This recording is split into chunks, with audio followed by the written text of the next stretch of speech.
Among the familiar faces that greeted Slater students when they returned to their beloved school on McDowell Street in the fall of 1958 was newcomer Lorenzo Wyatt.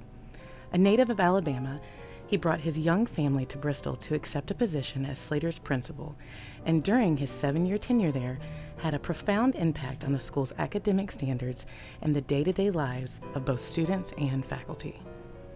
As a young educator, his goal, he once said, was to work himself out of a job. In other words, to see a time when he would be responsible for educating all children, not just black boys and girls like those enrolled at his school. That was not the case when he first arrived at Slater in 1958, however, and so he went about the important task of preparing his students for life in a world that at the time was still very much segregated.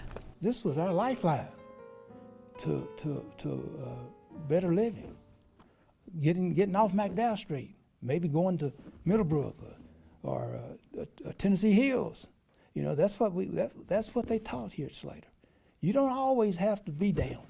You can run with your good education, learning how to read and write what they taught, that you can compete with anybody. And you don't have to be in the back seat all the time. You learn what they put there out here, and you survive.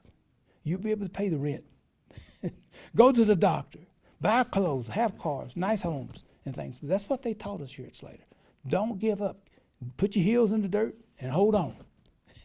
Keep digging. That's what they taught here at Slater. I start with our principal, Mr. Wyatt. He ran the school with an iron fist. You didn't no nonsense. He didn't need no policeman in his school. He took care of it.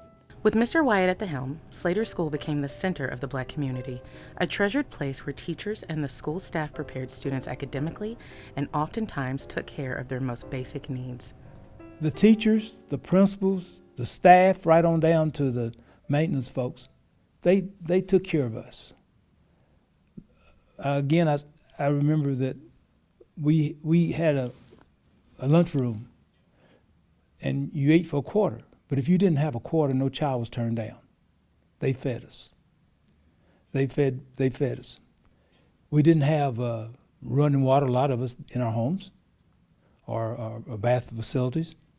And they made sure that we would get a shower downstairs. They even took us to the dentist. A lot of us never went to the dentist until we got here in the first grade. So they would make sure that they had a doctor or a dentist downtown, that they would gather us up in different sections and take us to the dentist. They'd even take us to the doctor, make sure we had our shots and everything here at this school. Slater School can trace its roots back to 1914 when the Bristol, Tennessee Board of Education purchased the old Bristol Normal School with funds contributed by John F. Slater, a wealthy philanthropist committed to the education of freed men after the Civil War. The school was known as McDowell High School for a short time, but officially renamed John F. Slater School in 1919. During the 5 decades that followed, generations of black children attended grades 1 through 12 at Slater School. Here they joined clubs that produced well-rounded students, participated in outstanding sports programs that garnered championship trophies, and achieved a level of academic excellence that propelled graduates towards college and rewarding careers. Then, just as 15-year-old Tommy McDaniel was preparing for his junior year at Slater, Mr. Wyatt did, indeed, work himself out of a job. Bristol schools were integrated in 1965. I remember it just like it was yesterday. When we got the word that they was going to close our school, we were sad. I didn't want to go. I didn't want to leave our teachers because I loved this building. I loved the teachers. The teachers loved us. And we seen hurt because teachers were losing their jobs, wasn't going to go, and we had to close this building down. I was going to be one of the big, I'd been a junior that year. And that was the year we got to go to Washington, so we didn't get to go to Washington. And when you get to be a junior or senior in this school, you was something special at Slater. And I was getting to be ready to be a junior, and they was closing down. But I did not want to go. I didn't want our school to close. It's new. It was different here. Race relations wasn't all that good at the time. It just tell it like it is. It wasn't good. We stayed on McDowell Street. They stayed over on Edgemont Avenue. Yeah. That was the way we couldn't sit at the bar. They could. But it was okay. We didn't have the money to buy ice cream anyway. We didn't have the money to get a Coke or a hot dog anyway, so it was okay. Just don't go down there. But they give it. We get it on McDowell Street up here in Slater. They give it to us. But we was going to lose all that. We was going to lose that motherly, fatherly love that we got here at Slater. And we didn't want to go. Slater became an elementary school during the 1965-66 school year, and Mary Collins, formerly principal of Lincoln School, became its new principal. Because there was no longer a place for Mr. Wyatt at Slater, he took a job with the Tennessee Department of Education at ETSU and later served as principal of Johnson City's Northside Elementary for more than a decade. For his leadership role at Slater, Principal Lorenzo Wyatt was recognized in 1995 when city leaders renovated the school's auditorium and named it the Wyatt Auditorium in his honor. That small gesture was designed to ensure his contributions to Slater and the Bristol community were never forgotten. And now, 30 years later, plans are in the works to once again honor Mr. Wyatt and all those who played a role in Slater's rich history. Although details are still being worked out, the plan is to expand the collection of Slater memorabilia that has long been housed in a glass showcase and dedicate a much larger space for posters and flyers, event programs, photographs, and other items. The display will pay tribute to the beloved teachers like Lolita Mead, Pauline Robinson, Peggy Pender, Coach Darcy Sims, Thomas Williams, and many others.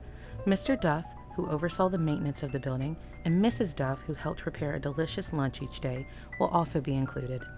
And there will be a special place for students like Tommy McDaniel, who finished high school at Tennessee High, married his sweetheart from Slater, spent 4 years in the U.S. Marine Corps, and earned the nickname Captain Mac during his 43-year career with the Bristol, Tennessee Police Department. They are all part of Slater's story. It's just a pleasure to be able to be a part of preserving history and being able to honor the people who came to this school, who went to the school, attended it, even down to the faculty, and honoring those people. And it was a pleasure to meet Mr. Tommy McDaniels, and he actually went to this school as well. And so, understanding that he's got a rich history also in this community. So it's very important for me, myself, and the recreation staff to preserve and also showcase the history that this building has. Captain Mac has been instrumental in collecting items and encouraging others to also contribute memorabilia that has been tucked away for decades. He can think of no better way to preserve this cherished piece of Bristol history. Sometimes you want to cry because most of them's gone. Most of them's gone, but I'm just thankful that God gave me I still have my mind and able to do that. He keeps you here for a reason. So I think I'm still here because I can still help get something done. And this will be a beautiful project. It'll be a great project to bring back those 60 years that we could see put that back in the school.